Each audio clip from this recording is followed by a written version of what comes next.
You doing, people?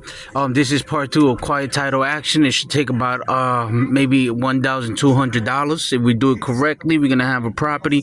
First things first, you're gonna find an abandoned building or something that you look that has been looking vacant or that has been abandoned. There's a lot of properties like that. Next step you want to learn how to do is use Property Shark. Property Shark, you gotta pay for the services. Thank you. You gotta pay for the services, but you could use it for free just to get the information you want. So what we're gonna do here is we type in. I remember this is an old house where I used to come and be on this block, and for some reason there was always some type of good energy in this building. So I put in 161 18th Street. This is Brooklyn, New York. So this is Property Shark, right? So now on a cell phone it's gonna look a little different, but when you find it here, you just type in Shark Property. It's usually Property Shark, whatever. You know, it's real estate and all that. You gotta pay for the services. So I went and I put the address, 161 18th Street, and then information pops up. So the reason I'm doing Brooklyn or the 5 boroughs is because the next step is very important, especially if you are in New York City, which is the 5 boroughs: Bronx, Brooklyn, Manhattan, Queens, and Staten Island.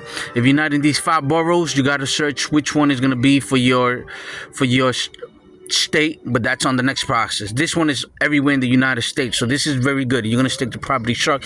You type in the address. Look, now we're gonna look the information. Remember, we got the block and a lot. That's very important.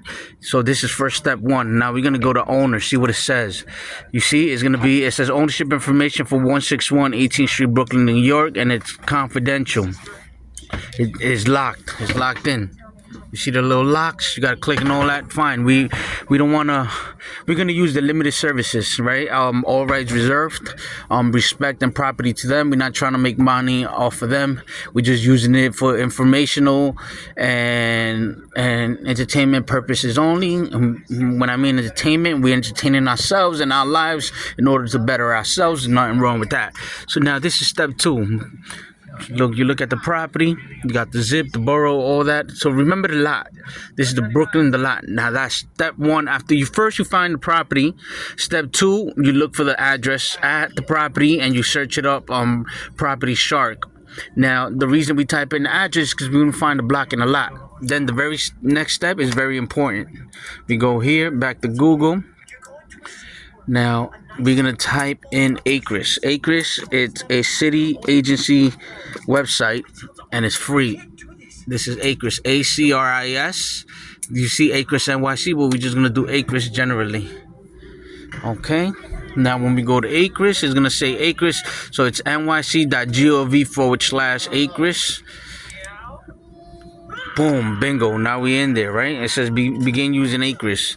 Now it says ACRIS, an automated system, the automated city register information about system. ACRIS allows you to search property records. So now what do we know? It's the automated city register. Okay, so we know it's a city. We know it's on the books, legit. Information system allows you to search property records and view document images for Manhattan, Queens, Bronx, and Brooklyn from 1966 to present.